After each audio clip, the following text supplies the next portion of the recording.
A section of the Johnsontown roadway in Lucy, Hanover was blocked after a landslide due to the rain yesterday. I saw a whole lot of tire marks, which would indicate that people did not realize that the slippage was there. And so you find that could have caused serious problems. And that is why I am reminding those in authority to remember the Lucy bypass. Because if the Lucy bypass was intact, then this would have been abated. The Rotary Club and partners in Canada have donated equipment and supplies valued at $1.8 million to the Negril Health Center. Our partners thought it was fit that we use this extra money to buy equipment that is needed by this health clinic. And that came to about 1.8 million Jamaican dollars. The St. Catherine South Police have named 47-year-old Wayne Hutchinson from Waterford in the parish as wanted in connection with a murder committed.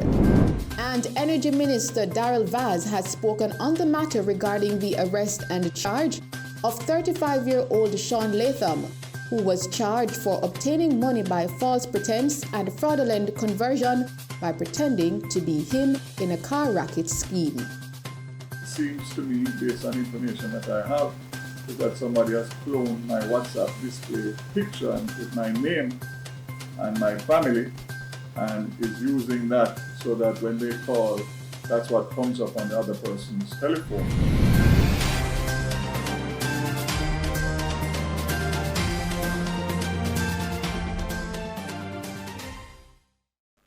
Good evening. Jamaica has recorded 26 new cases of COVID-19 and 4 additional deaths from the virus in the last 24 hours. According to the Ministry of Health and Wellness, the latest fatalities are 3 males, a 79-year-old from St. Mary, a 76-year-old from Kingston and St. Andrew, and a 50-year-old from St. Catherine, as well as 1 female, a 55-year-old from St. Anne. This pushes the country's death toll to 1,065. 2 more deaths were also reported under investigation. Meanwhile, the new cases consist of 14 females and 12 males, with ages ranging from 3 years old to 87 years old. This brings the total number of confirmed COVID cases in the country since the outbreak to 50,080. The new cases were recorded as follows: Kingston and St. Andrew 3, Westmoreland 3, Clarendon 3, St. Catherine 2, St. Elizabeth 8, Hanover 2, Manchester 5, and no new cases were recorded in Portland, St. Anne, St. James, St. Mary, St. Thomas, and Trelawney. Meanwhile, a total of 4 people recovered from the virus in the past 24 hours, bringing the total number of recoveries to 29,957. There are 50,080 active cases of the virus on the island.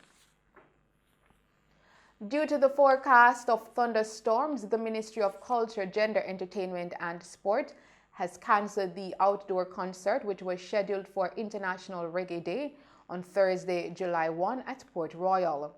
Instead, the ministry will host the world premiere of the docufilm Dennis Emmanuel Brown, the Crown Prince of Reggae, the Man and the Music, that will be happening indoors at the Little Theatre. The docufilm was commissioned by the Ministry of Culture, Gender, Entertainment and Sport and produced by Judith Bodley. The event will be staged in keeping with the requirements of the Disaster Risk Management Act, which prescribes a capacity limit for indoor venues, including theaters. The program will also feature Richie Stevens, who will perform a medley of Dennis Brown songs, as well as Lacadeco performing a piece specially choreographed by Dr. Lantoinette Steins to Dennis Brown's Revolution. The St. Catherine South Police have named 47-year-old Wayne Hutchinson, an upholsterer of Myrtle Way, Waterford in St. Catherine, as wanted in connection with a murder committed in the parish on Monday, April 27 this year. He is being asked to turn himself into the police immediately. Hutchinson has been implicated in the stabbing death of John Ross Morgan at Havana's Way in Waterford, St. Catherine. The deceased reportedly had a dispute with Hutchinson's female companion, during which Hutchinson intervened and allegedly used a knife to stab Morgan several times. Anyone with information relating to the whereabouts of Wayne Hutchinson is asked to contact the St. Catherine South Police at 876-989-8422, Crime Stop at 311, or the nearest police station. A team of officers assigned to the Westmoreland Police Division seized 1.38 Smith & Wesson Special Revolver during an operation on Dalling Street, Savannah-Lamar, Westmoreland yesterday. Reports from the Savannah-Lamar Police are that at about 6:40 p.m., lawmen were in the area when a premises was searched and the illegal firearm was seen buried in a yard. No one was arrested in relation to the seizure. The Jamaica Constabulary Force is investigating the matter. Shadow Minister of National Security, Senator Peter Bunting, is expressing alarm at the current spike in murders. A statement from the Shadow Minister states that there have been 113 murders at a rate of 5.4 murders per day in just the last 3 weeks, according to the JCF's periodic crime statistics review for June 26, 2021. Murders are said to have increased by 5.5% year-to-date when compared with 2020, with a number of police divisions having increases in the order of 50%. Senator Bunting said what is particularly disappointing is that only a few weeks ago he acknowledged in the Senate that the JCF was seeing better results in violent crime this year relative to last year and without the state of emergency. At the time, murders were down 2% year-to-date. He said the Minister of National Security needs to explain what has precipitated this spike and outline the measures which are being taken to mitigate the spike. The statement from Senator Bunting further noted that St. James has accounted for only 5 of the 113 murders in the last 3 weeks. So the Norwood Zone of Special Operation, the ZOSO, cannot be the mitigating measure. Senator Bunting shared, quote, "We have been calling for greater transparency from the Ministry of National Security and the JCF, and in particular to return to the well-established practice of issuing detailed crime data to the key stakeholders. Suppressing statistics on how many women and children are affected by violent crimes and on the categories of arrests represents a deliberate and clumsy attempt to obfuscate the data," end quote. In other news, following the arrest and charge of a merchandiser, 35-year-old Sean Latham, who pretended to be Energy Minister Daryl Vaz, the minister has spoken on the matter. Mr. Latham was charged for obtaining money by false pretense and fraudulent conversion. Minister Vaz said he is saddened about the matter, and it is not the first time something like this is happening. It seems to me, based on information that I have, is that somebody has cloned my WhatsApp display picture with my name and my family, and is using that so that when they call, that's what comes up on the other person's telephone, and that kind of puts them or gives them a certain level of ease in terms of believing that it could be me. I didn't know that my voice could be imitated, but it's very, very, very serious and very sad, because my understanding is that there's at least 4 or 5 people who have been scammed millions of dollars each. The one that I know of is $4.2 million. So it is a very serious matter. It's not the first time. I remember having to put out a notice in 2013 because people were using my name in the transportation sector, saying they were employed to me to drive buses, etc. So it's not the first time. And this is even more serious because this is a serious crime. So I am confident that the police are onto it, and I'm confident that in due course arrests will be made. But what I want to make sure is to make it clear that I was in the motor vehicle business. I was a pioneer in it from 1993, but I've been out of it from 2007 when I became elected as a member of parliament and subsequently a minister. So at this present time, I'm not involved. I don't own, operate, or am I involved in any company that sells cars or anything to do with motor vehicles in Jamaica or anywhere else. The minister further stated that he is looking forward to justice being served. The person who contacted me first is a Portlander, but I understand that it extends outside of Portland because many people from Kingston have also been involved and been scammed. So it wouldn't be for me to say the details as to where it's coming from. That would be a police matter and a police investigation.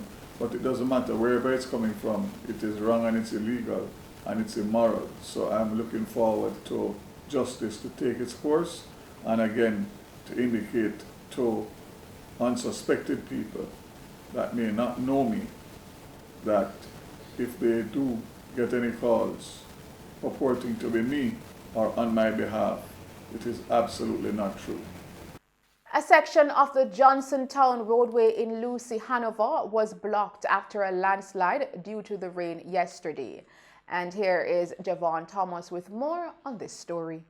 Councillor of the Lucy Division, Easton Edwards, reminded the government about the construction of the Lucy bypass after a landslide in a section of the Johnsontown roadway yesterday. This, Edwards says, would have been abated if the bypass was intact. I got a call Minister 6 this morning telling me that we had a land slippage. So I made haste, came here and called the Member of Parliament immediately. The Member of Parliament got pictures that I sent to her, and within short order, the NWA was contacted, and this is the result that you're having now. Work is being done to clear the thoroughfare. It's Johnsontown, Keep Left area, and this is a serious corridor because it is the corridor that links Montego Bay to Negril. And with this out of commission, it can cause serious problems. When I came here this morning, I saw a whole lot of tire marks, which would indicate that people did not realize that the slippage was there. And so you find that could have caused serious problems. And that is why I am reminding those in authority to remember the Lucy bypass, because if the Lucy bypass was intact, then this would have been abated. He added, however, that things have been put in place to avoid this during the hurricane season. With the beginning of the rainy season, this is indicative of problems ahead. But, we had discussion with the minister, and things have been put in place to make sure that mitigation work is being done, to make sure that we avoid most of what we are seeing. Meanwhile, Community Relations Officer of the National Works Agency, Janelle Ricketts, says that the NSA will continue to work in the area as the country prepares for the upcoming hurricane season. What we have done so far from the NAA standpoint is to have the roadway cleared to single lane, and we are still in the area working, doing our damage assessment, and also continuing with the cleaning efforts. In the meantime, motorists have been using the old Johnsontown roadway, which was in previous years the main road.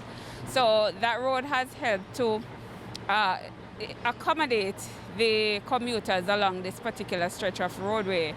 What we will also be doing, the Riley River, also in the vicinity, has been affected by washed down bamboo and silt, which is almost blocking sections of the channel of the river.